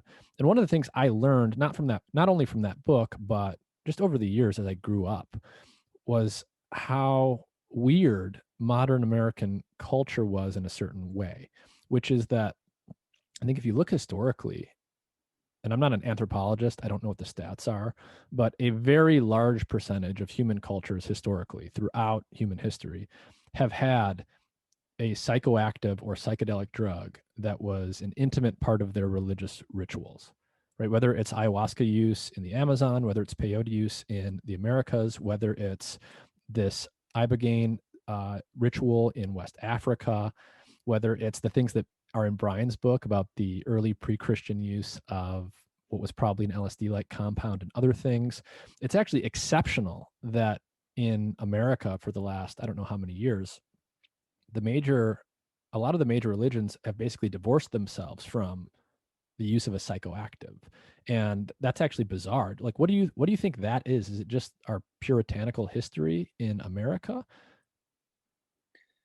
And there's a sort of schizophrenic component to this, because at the same time you have more people in the United States using psychedelics than probably any other country in history at any other time in history. So Yeah. people are using enormous quantities of the substances, but it's decontextualized, and there isn't a framework that is supplied to interpret the experience. And depending on your perspective on that, it's not even necessarily a bad thing. But I think for religions, it is actually really unfortunate, because um, I, I think that arguably you can say that the psychedelic experience is a religious experience. Mm-hmm. And if that is the case, what religion wouldn't want to integrate these spiritual catalysts into their practices? I mean, when I attended these Iboga ceremonies with the Bwiti Church, I just felt so connected to everyone. And I really felt that what they were doing was not only valid, that it was the most authentic, useful, powerful spiritual practice I had ever encountered anywhere in the world. um, I was a convert, Mm-hmm. and I think that a lot of people could benefit, because what we call, in the United States doesn't really have any meaningful connection to, I think, what the core components of what religion should be. I was bar mitzvahed, I learned Hebrew, I went to Israel to read my Torah portion. No aspect of that was in any way transcendent or religious or spiritual for me. So, in terms of your Ibogaine experience with the Bwiti people, what was that like? What did it actually feel like when you did it? When I was making the piece, I was actually trying to de-emphasize my own experience.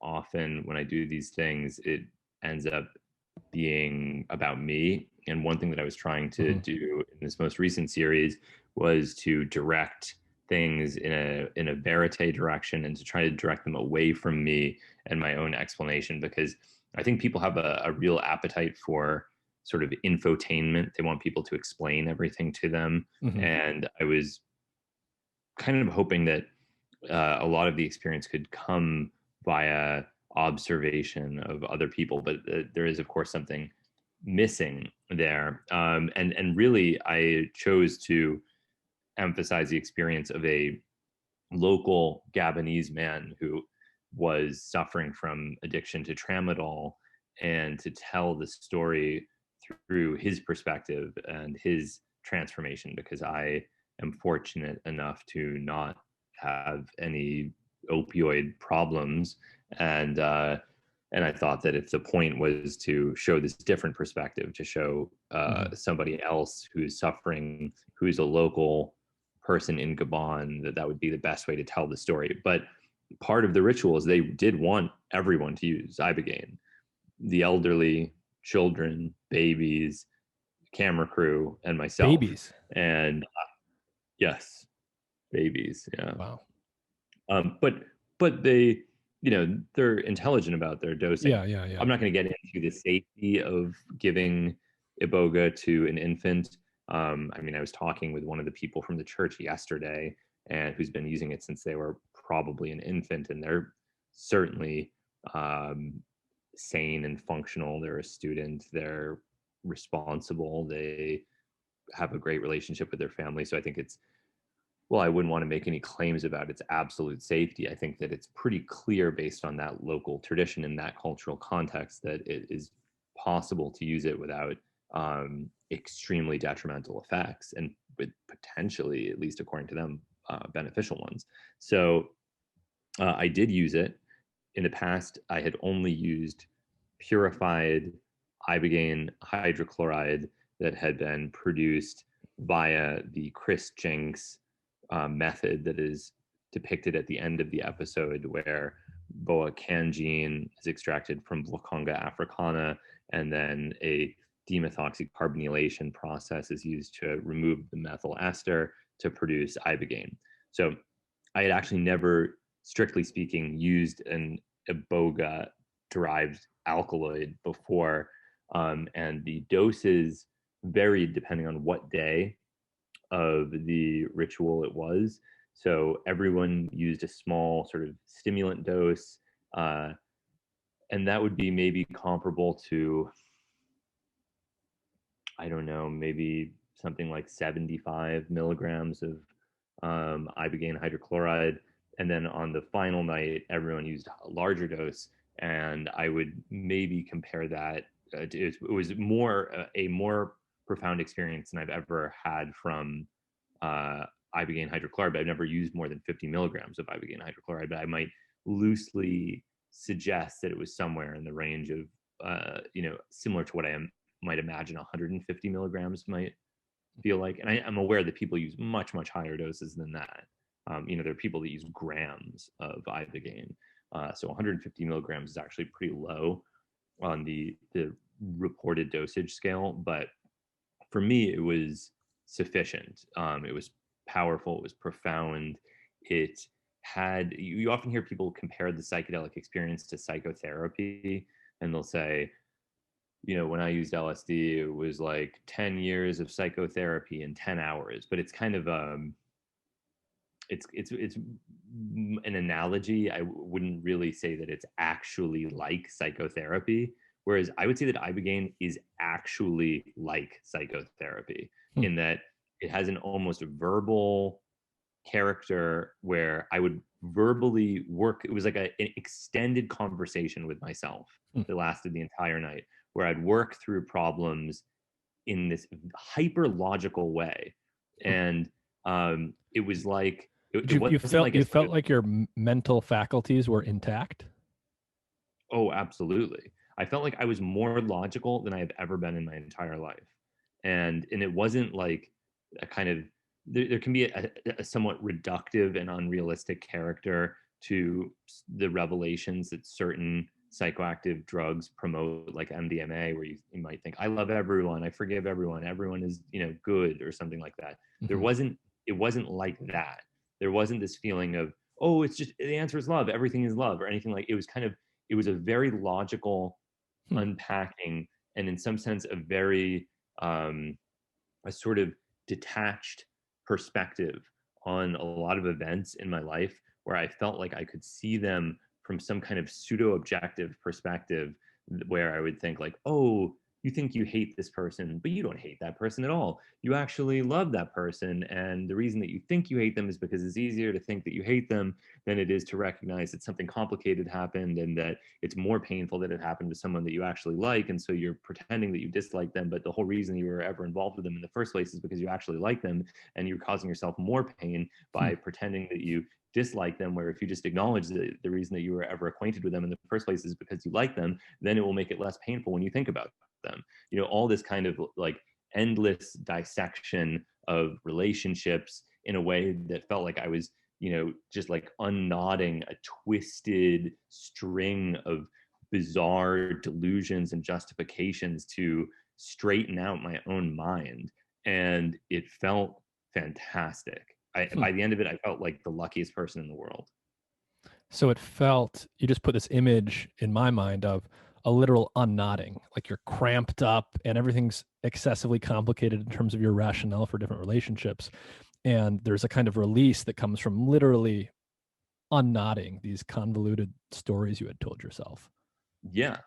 Yeah. And it was very, I would say, very real, very actionable. There's a kind of a, a stereotype that people have when it comes to psychoactive drugs, that the revelations are delusions, and that in the hard light of day, when you look back on it, you'll realize it was just a drug-induced delusion, and none of it had any meaning. This was so far from that. In some sense, it's very personal, and to go into all of it would be beyond the scope of this discussion, but it was very real. And to this day, I look back at it as like, I genuinely believe it was the most logical I have ever been in my life. And it was such a gift to be able to think about things the way that I was at that time. But in terms of the visual experience, it's not very visual. It does not, it produces closed eye visions. I was having kind of like maybe like Keith Haring-esque kind of like line drawing type imagery, but I was really just like in this extended dialogue with myself that lasted the entire night, that felt like it was all oriented toward working through problems and coming to a reinterpreted understanding of my relationships that was beneficial and persists to this day. Wow. How do they administer it? With a plastic spoon. It's I, the root of a tree. The tree is dried, the root is dried, the outer bark is scraped off, it's sifted, it's collected, it's kept in a crystal goblet, and the iboga is dosed either with a plastic soup spoon, or the buitiist takes a pinch of the material between his thumb and forefinger and just puts it into people's mouths. It's not weighed on a scale, but they even say in my piece that there's a posology to everything, and that is true. They're looking at every person. They're giving a certain amount to children, a certain amount to the elderly, a certain amount to women, a certain amount to men, a certain amount to people that are using it to dance, a certain amount to people that are musicians. And they are really thinking about how to organize this immensely intricate ceremony that is like a performance. It's like it's like so many things. It's a transcendent religious festival that is also almost like a dance party, that is also like a concert, that the whole is village participates in it. also like a hospital. Like it's really strange. That sounds fascinating though. So is it swallowed or do you absorb it? Do you let it sit in your mouth? It's swallowed, and they give you water to wash it down. Hmm. And sometimes they give you other little things, like I think there's little like maybe a small amount of smoked tobacco or a small amount of whiskey or something would be consumed with it, but for the most part it's just swallowed and washed down with water. Wow. So it's orally active. It's not like DMT in that way. Yeah, it's certainly orally active. Have you ever done ayahuasca or pharmahuasca, where you're orally ingesting DMT together with an MAOI? I have done both. Yeah, I've done both several times, and I prefer Pharmahuasca because I'm extremely neurotic about dose. Dose is my whole thing. Dose is the name of the game for me, and and dose is really important to me, not just for me, but for everyone else as well. It's, for example, if I'm a young, robust guy and I can maybe take these experiences. But what if I wanted to give ayahuasca to my father? What if I wanted to give it to someone who's more vulnerable, who's a little bit older? Would you want to give them a plant concoction where you have no idea what dose they're consuming? It's Mhm. not, and again, like I said, there is a sort of sophisticated folk postology that is present in many of these traditions, but still, I prefer to stick with a milligram sensitive scale. And I think that one of the major advantages of Pharmahuasca is that it allows that dosing precision, which then also allows you to reflect on certain experiences and set certain Mhm. thresholds. Like 75 milligrams is too much. Mhm. That's too much. 75 milligrams of DMT with 300 milligrams of baclobamide is too much. Can we And actually back up? Can you describe pharmahuasca for people so they have a clear sense of what we're talking about? sure, Pharmahuasca is the idea behind ayahuasca is that you have two types of plants. One type of plant contains DMT, and that is sometimes called chacruna or Psychotria viridis. And the other plant contains various monoamine oxidase inhibiting alkaloids, harmine, harmaline, tetrahydroharmine, and that's typically Banisteriopsis caapi, and that's the ayahuasca vine. So when you combine the enzyme inhibitor, this is inhibiting the enzyme that breaks down DMT, because DMT is not orally active. So you take this inhibitor, breaks down, it temporarily inhibits the enzyme that breaks down DMT. Then the DMT is orally active, and you can have this oral DMT experience, whereas without an MAOI, you can only experience DMT via parenteral routes like smoking or injection.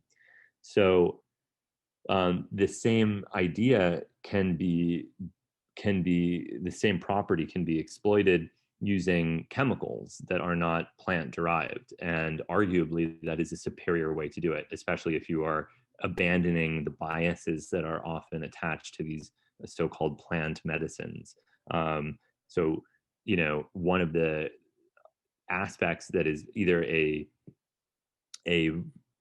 in some, it really depends on how you think about it. So the ayahuasca vine is actually active by itself without any DMT. Ayahuasca, i.e., Banisteriopsis caapi, does not contain DMT, yet it is psychedelic. Mhm. And the reason for that is the beta carboline alkaloids are psychedelic, but they're not psychedelic in a typically desirable way. They are extremely sedating to the point of being Really? incapacitating at higher doses. Um, they're And extremely are the beta carbolines different from what you would get in Syrian rue? Because my experience with Syrian rue has actually been the opposite. It's definitely an upper for me. well, it's dose dependent as well, and they are substantially similar. Mm.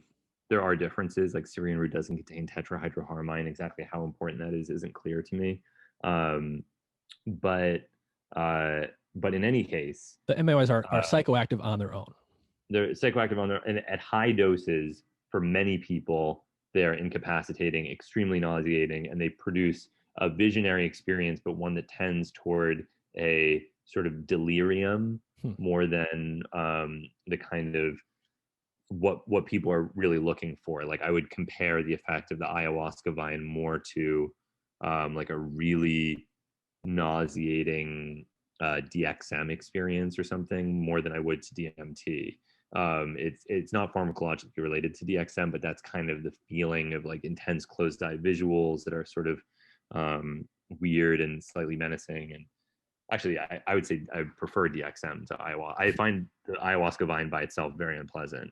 Um, and I so for that reason, and often people are incapacitated by ayahuasca, and I think that is from the beta carboline contribution. I don't think A it's high dose beta carboline is going to do that. yeah, I don't think that that is the DMT, because in my experiences of using pharmahuasca, have you ever tried pharmahuasca? Oh yeah.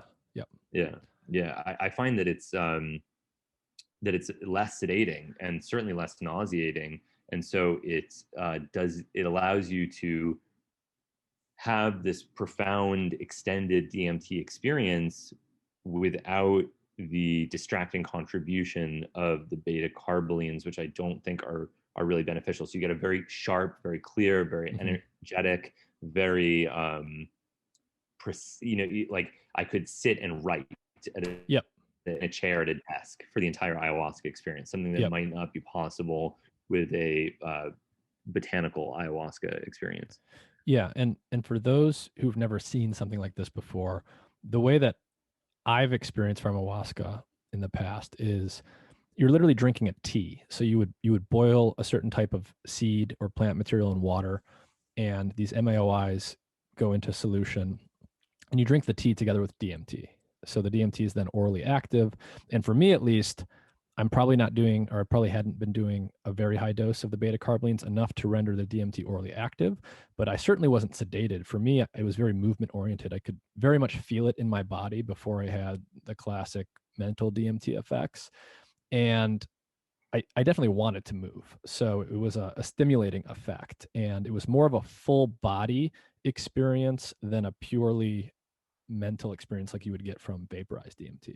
But still a DMT experience in character nonetheless. And like you said, like you can do stuff. You're not incapacitated. Yeah.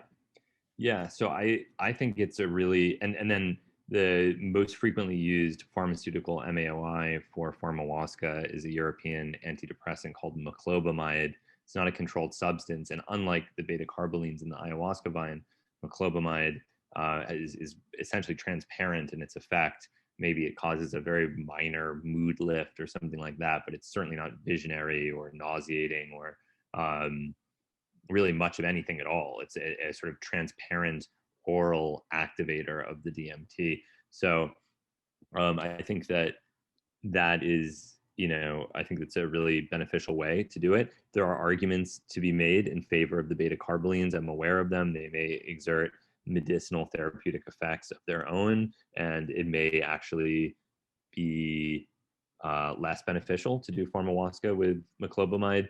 What are But the potential beneficial effects of the beta carbolines?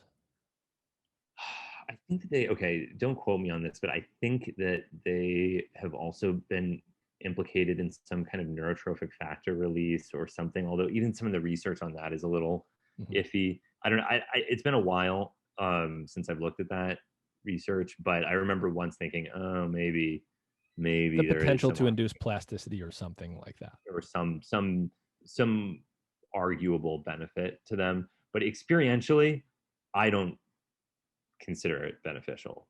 Mhm. I've done it. I've done it every which way, Yeah, yeah. and I can say from personal experience, I find the meclobamide route to be the one that produces the sharpest, clearest, most cognitively precise Mhm. experience, which is what I want. If you're having revelations, I don't want to be stuck in a kind of torpor where I can't Yep, yep. write, can't speak. I'm just kind of lost inside myself. I don't like that. That's not the point. For me, an experience that can't be articulated is lost. And so the challenge is to articulate and to integrate the thoughts and the revelations into your life, and anything that it increases the sharpness and the energy of the experience is beneficial for that reason.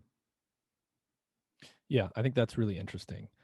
Being sharp and be able, because people often describe these experiences on DMT or ayahuasca or whatever as amazing, but they can't actually bring anything back. And I think you do lose something by being in a state where you're having an experience, but you're not clear headed enough to actually articulate and therefore remember it in detail. Right. Yeah, and I think I think that's one of the things that makes DMT remarkable is the sharpness, Mhm. is the revelatory precision of the ideas that come to you while you use the substance. Like, have you ever used bufotenine? No. I find bufotenine to me feels almost emblematic of a of that kind of tired mind Hmm. tryptamine experience where you can't really speak. you can't really, pure bufotenine base is about equipotent with DMT.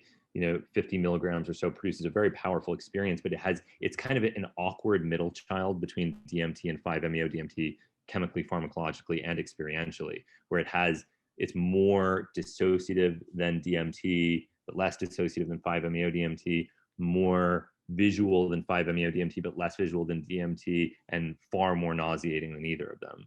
And so there's a reason I think that it has never quite caught on, despite the fact that it is indisputably a classical psychedelic.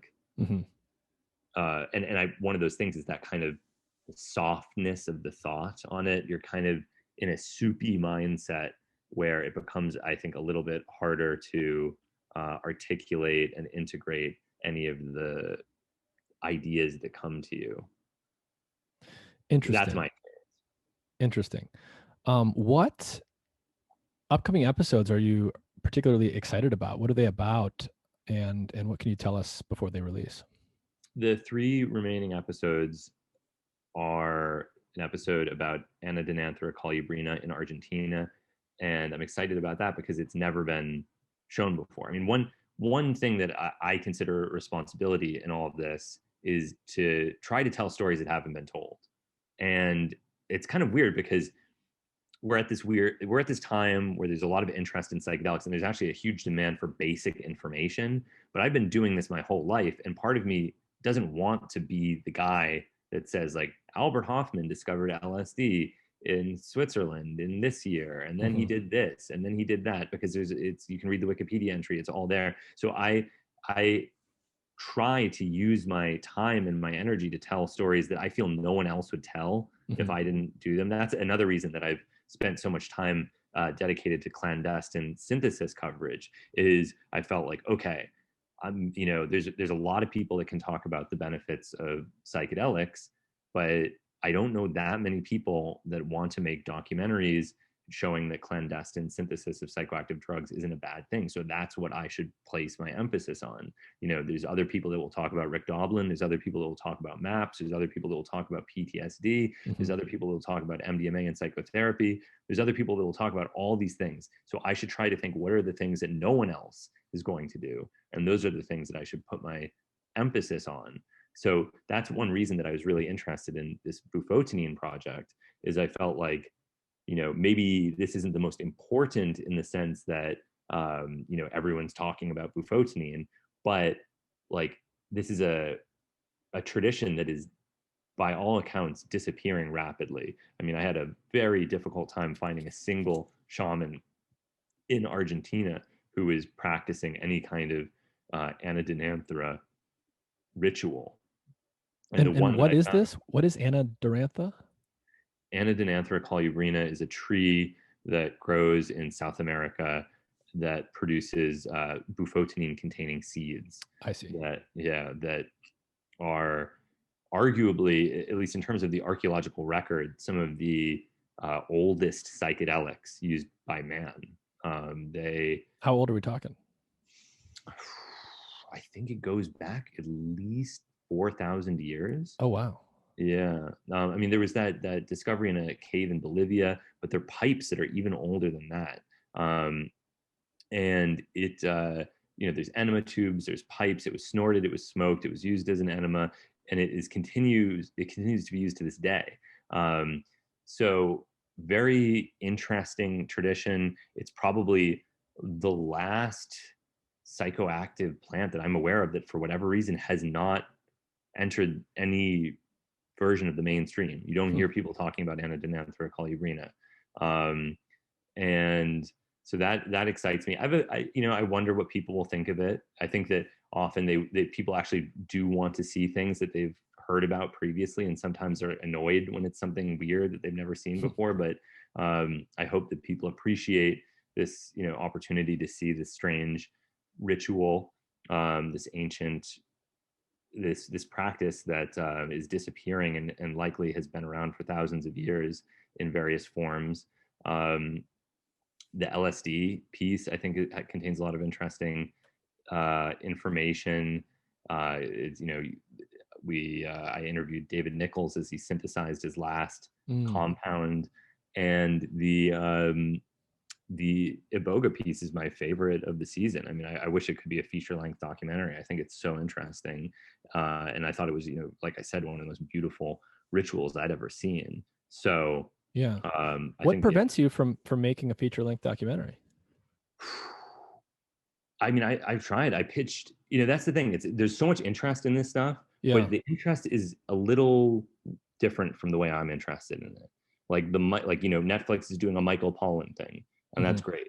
That's good. That's going to educate a lot of people. I certainly don't object to it, but it's a very, because the emphasis of that is explicitly clinical, it's a little bit more digestible for people. Yeah. Whereas, I pitched my Iboga documentary to Netflix. I had a meeting, and they told me that they're not interested in any stories about Africa. Wow. The Why? head of their documentary department told me that. Why? I don't think he would say that. This was in 2018. I don't think he would say that today, but that is what he told me in 2018. Categorically, no stories about Categorically, Africa. nothing about Africa. The whole continent is off limits. For That's Netflix so documentaries. weird. It's extremely weird and disturbing, and it's like just nothing can. You're just saying no to any. So they were not receptive to a lot of these things, and people say, well, why are you with that dumpster fire of a company, Vice? And it's like, because it's expensive to make documentaries, and I care very much about this, and I will take money to make these projects from whoever will give it to me. So if HBO or Netflix wants to give me money, I would love to do longer projects. I'd love to do other things, but at the moment I'm working with the resources that I have. It's very expensive to do these projects, and so as much as I might prefer to be doing it somewhere else, I'm grateful to have the opportunity to do it at all. All right. Well, if HBO is listening, here's your opportunity. Yeah. Wow. Do you plan on doing another season? No. No. So this will be the last one. This will be the last one. It's too, I think people don't understand how hard it is to do something like this. It's actually, I think people should go out and try to make things themselves. I think it's really important for people to make stuff so they gain a little bit of empathy for how difficult it is to do something like this, because it's just, it was literally maddening for people. So someone on the crew had had to leave because they psychologically couldn't take it anymore. I mean, another person who's working, tragic things happen. It was very, very, very difficult for people to do this. Just because of like the long hours and the literal hard work, or because the content was also wearing on people? The risks, the unreasonable demands. I mean, I was averaging 13 hours a day, 7 days a week for a year. I had to work, because of the pandemic, I had to work in order to finish the project. I had to work unpaid for 4 months. Oh, wow. Like, just insanity. Like, this is it basically became a labor of love, in a company that was providing absolutely no support. So it was not an ideal situation, and a lot of the people that worked on it went above and beyond what should have been demanded of them to make it possible. And so it's not even just about me, it's about what I can ask of the people that I work with, because it was extremely taxing and even traumatizing for some of the people. This stuff is really, I think it's, when you look at something through a TV screen or a computer screen, it's very easy to not recognize the reality of what you're looking at. And this is real. Yeah, no, that's amazing. I'm glad you said all of that. And there's definitely, I don't know the stats. I don't know how many people watch this, but I can tell you it's enough that for season 2, I was back home visiting my parents, and my mom, who I would never expect to be watching Hamilton's Pharmacopeia, it came on TV, and she was like, "Oh, Hamilton's, do you watch this?" And I was like, "My mom watches Hamilton's Pharmacopeia." Yeah, it's that's the thing. It's like, it's insane, that just take, for example, the large scale 5-MeO DMT synthesis in Mexico. Like, think about what that was like. behind the scenes, how hard that was. Yeah. You know, and there's no support for that. There's the opposite of support. There's interference. They told me I couldn't, you know, the legal department said, you can't do it. It's illegal. I had to hire independent legal advisors to in Mexico. Who were working pro bono to show that it was legal to do it. So I was actually fighting against the network in order to do that. I had to pay for the transportation of all the equipment into the country. I had to organize the lab to do that along with the rest of my team. And then, you know, doing all that synthesis in an extremely short period of time under, you know, with a single camera. Like, this stuff is really very taxing to do. And, but the reward is, you know, wow, 2 million people just saw a viable synthetic process for the production of tryptamines like DMT and 5-MeO-DMT. If 0.001% of the people understood, that's enough to make a difference. Yeah. What's the best way for people who are fans of the show to support you directly? The best way to support me, and sometimes people are very nice and they'll say, like, how do I watch it to support you? I make no money from the watching of the show. So my advice there would be watch it however you can that's most convenient for you. But my only thing that I would say is try to watch it somewhere that it looks good, because it makes me feel bad when I see like someone has ripped it on YouTube and they've like cut out the end of an episode, or there's weird like soccer games cut into the middle of it to get away from copyright restrictions or something. That's a little depressing, because I think, oh no, 10,000 people just watched a version of the show that doesn't even have an ending. They're not getting the final part of it. That's sad. I would watch it on Amazon or iTunes. You can also watch it on YouTube by paying, I think, $3 for some of the episodes. You can find ripped versions on YouTube as well, but they often have some kind of irregularity or something that I feel diminishes the viewing experience. It's also on TV, Vice TV. I don't have a TV. I have no idea how people watch things on TVs. Do you have a TV? No, I don't have a TV. I watch everything from my computer, and I have a projector. Yeah, me too. It's the way everyone is. So this whole idea, I don't know anyone that has a TV. So so I don't even know. But if you have a TV, I guess you can watch it on the TV.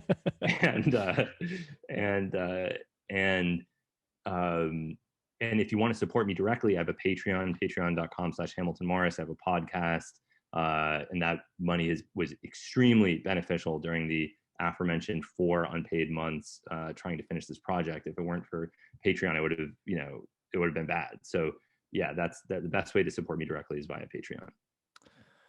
Wow. So what is next for you? Do you have a next project? What are you going to work on coming up? I think the plan is now to just do full-time chemistry for a while. And what does that mean? What exactly are you going to be doing? For years, I've worked with this brilliant chemist, Jason Wallach, at the University of the Sciences in Philadelphia. And recently, there's been a lot of industrial interest in the psychedelic sphere, and there's a lot of funding that has emerged. And so our plan is to, you know, we have funding to do some really cool work. And I've always, chemistry was like a thing I did on the weekends. And that was great. And it was a nice kind of side project in my life, but I would love to spend more time just doing chemistry. And I won't stop, you know, podcasts and writing and things like that. But unless there's a different network offers a really miraculous sum of money to do something, I think I'm probably going to be taking a break from that. And maybe I'll try to make a movie at some point in the future. Interesting. And you have a family background in documentary filmmaking, right? Is it your grandfather, your uncle? My father. It's your father. Okay. Yeah. So who was your father? My father is a great documentary filmmaker named Errol Morris. And I really, you know, it's funny when he's brought up, it's usually, I feel, in a kind of like disparaging way to diminish what I've done, which is unfortunate for me because I want to give him credit for being an absolutely amazing filmmaker. Like I admire him. I've learned so much from him. His documentaries are amazing. Anyone that's listening to this, like, you know, Thin Blue Line, Fast, Cheap, and Out of Control, Tabloid, these are all great films that I recommend to anyone who's interested in documentary filmmaking. And he taught me an enormous amount about storytelling. So yeah, that was, you know, lucky for me because he's a good person to grow up around if you want to learn about making documentaries. Interesting. What is the most interesting to you in terms of inspiring your chemistry research? What is the research going on today in the psychedelic sphere that you think is particularly exciting? Uh, hmm. I mean, there's now that so much of the work that's happening is industrially, pharmaceutically oriented. Hmm. There's of course all this work like the David Olson work on non-psychedelic neuroplasticity enhancers that are similar to classical psychedelics. I think that's an interesting idea. I think there's a lot of pharmaceutical interest in that. I mean, I think that there's just a lot of basic work to be done. When I Hmm. first read Alexander Shulgin's books, P-Call and T-Call, I felt as if everything had been done, that there was nothing left, that he'd made every conceivable psychedelic compound. But of course, the reality is that he had scratched the surface, and there are, uh, you know, thousands more to be left to be discovered. And I think that every person that wants to get involved in the sphere has the opportunity to make a contribution if they're dedicated and passionate about discovering new things. You got to meet Shulgin, didn't you? I many times, yeah. Can you explain to people who don't know who he is, who he was? Yeah, Shulgin was a chemist who uh, early in his career worked for Dow Chemical, and he made a profitable compound called Zectran. And because of the success of that compound, he was given some research freedom and some money. And the nice thing about chemistry, relative to things like neuroscience, is that a chemist can actually do a lot of work with not that much money. Like you can Hmm. stretch a few $1,000s in a chemistry lab a long way, especially if you already have analytical instruments. The chemicals are not that expensive. So he was able to pretty much self fund um, enormous amounts of psychedelic structure activity relationship research in his backyard for decades, and published these two absolutely incredible, strange, beautiful, funny, sexual books called P-Call and T-Call. And for me, he's a scientific idol. I think that he really embodied a lot of very beneficial traits that any scientist should strive to exhibit in their work. And anyone that hasn't already heard of P-Call and T-Call, Pihkal and Tihkal, buy them on Amazon, read them. You won't regret it. In very simple terms, how would you describe those books? They're gigantic books that cover his relationship with his wife, Anne Shulgin, who is a co-author of these books, and their romance, their testing and synthesis of different psychedelic compounds. That's usually the first half of these books. And then the second half is pure chemistry and evaluation of the compounds. So they're half chemistry books, half uh, love story, and then sprinkled within those two components, there's an enormous amount of psychedelic history. Yeah, they're fascinating to read. I mean, most people probably wouldn't know what to do with the chemistry half of it. It literally is a manual for how to do chemical synthesis of all of the compounds that are in these books. But the first half are these wonderful, strange, entertaining, beautiful stories, often funny, about Shulgin, his relationship with the other Shulgin, his wife, all of the compounds they make, and the adventures that they had together doing all this. Yeah, no, it's it's amazing to me how many people who are involved with psychedelics have not read these books, because I consider them just like the Mhm. first thing that you should do. Do not delay in getting these books. Just get them. You don't have to read them cover to cover. Flip through them, read around, and pick up little bits and pieces, or read them cover to cover if you want. That's also useful. And and you won't regret it. I mean, they're the best books ever written about drugs. So it's, I mean, they are it's certainly the best scientifically oriented ones. Yeah, no, I agree. They're very unique. There's really nothing like them out there. So we had some questions on the internet. I'll just ask one very basic one from someone. They wanted to know, what is Hamilton's favorite psychedelic? I think they're asking, what do you personally enjoy the most? Yeah, I mean, I don't know. If you even have an answer. It's, it's like saying what's your favorite song or what's your Right, favorite movie. right. There's no honest way. You could make up some answer, but it's not. It's just not. Or your favorite food or any of these. Maybe there's someone out there that has a favorite food, but that's not the way that I think about these sorts of things. They're all interesting. They're all valuable in their own way. They're good for different things. Some are, and so I would never call any psychedelic my favorite. Mm-hmm. Do you think there's any that are underappreciated or lesser known besides the big ones? Like I think everyone knows about magic mushrooms and psilocybin. Everyone knows about LSD, maybe DMT, but what are some of the major ones mentioned in PCAL or TCAL, for example, that the average person probably hasn't heard about? I feel so conflicted about answering questions like that because I try not to draw too much attention or to advocate for specific substances that aren't widely known, because then I did an interview with Eric Andre recently, and I was trying to not draw attention to a substance, and that, like, what is it called, the Streisand effect, where you try not to draw attention to something, and then 100% of the response is like, I know what he's referring to. Yeah. So I one thing I will say is I'm astonished by how negatively regarded the N-benzyl phenethylamines are.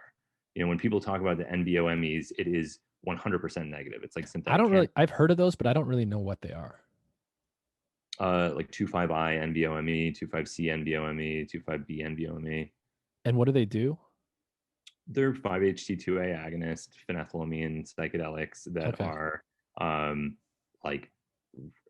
that are almost ubiquitously despised by the psychedelic community. If they're brought up only in the context of their misrepresentation as LSD and how they're more dangerous than LSD, which they probably are. In fact, they are more dangerous than LSD, but I don't think their bad reputation is deserved. And it really pains me whenever I see a substance where the actual issue is people not dosing it responsibly or not using it responsibly and blaming the substance for that, or just even worse, when people have no evidence whatsoever that they've even ingested that substance, but they had a bad experience, and so they say it was that substance because they know that substance has a bad reputation. So I remember years ago, there was a Vice journalist who, had some kind of, went to a rave, took some unknown dose of an unknown psychedelic and said, like, oh, I think it was, 25I NBOME based on what I heard. And it was so terrible. I'm making a piece about how bad those are. And this was before any of them were even illegal. And I said, all right, well, at the very least, give me a sample of it and let me take it to the lab so that I can just identify what this compound is for you. So if you're going to make a piece about it, at least know what drug you took. Yeah. And as I recall, it was 25B NBOME before it was a controlled substance. But again, she had no idea what dose it was. And then she's going to say that it's the drug's fault and take no personal responsibility. Yeah. I'm not trying to hate on this. It's actually, it's very common for people to behave this way. Instead of saying, I was foolish, I took an unknown dose of an unknown compound irresponsibly, they'll just say, oh, 25B NBOME is poison, needs to be illegal, that kind of thing. And I really dislike that. And I have used 25C NBOME before it was a controlled substance. And, I feel conflicted about saying it publicly because these are such hated compounds, but I would be dishonest if I didn't say that I thought it was an absolutely fantastic experience. Oh, the other one I wanted to ask you about. So when we talk about mushrooms, by default, people are typically talking about psilocybin containing mushrooms. But I did want to ask you about Amanita muscaria. So what is the active compound that comes from Amanita muscaria? How is it different? And have you ever tried that? Because it's a very different kind of compound. I've never encountered it myself, and I've heard a lot of different things about it. Yeah, I mean, there's an Amanita muscaria episode in the second season of my show. I've tried it. It contains a pharmacologically unrelated to psilocybin psychedelic or psychoactive or deliriant compound called muscimol, as well as ibotenic acid and muscarine and some other compounds. But the primary compound in Amanita muscaria that is seemingly responsible for its effect is muscimol, Mhm. and it's GABA. It's a GABA agonist. It's GABAergic in its mechanism, and a GABA A agonist specifically, and it produces a kind of loose, watery delirium that is interesting.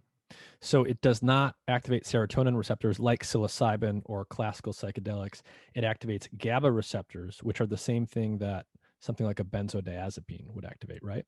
Yes, benzodiazepines are positive allosteric modulators of GABA A typically, and muscimol is a agonist. So it's same receptor but a different mechanism at that receptor. And why exactly it produces this psychedelic visionary effect is not well understood. Gotcha. Well, I don't want to take too much more of your time. Do you have any final thoughts that you want to leave people with regarding the general subject matter that we've covered here, about your show, about anything else?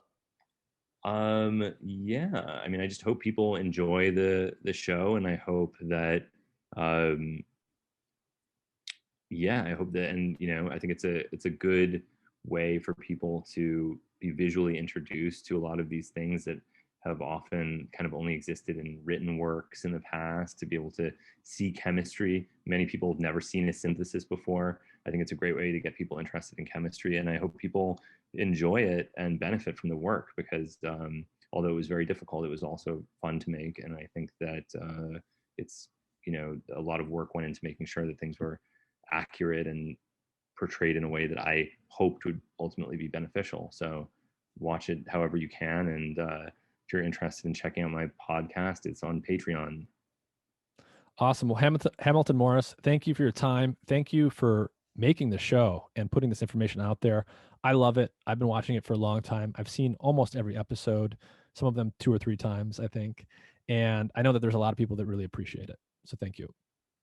Yeah, great. Yeah, thanks for having me.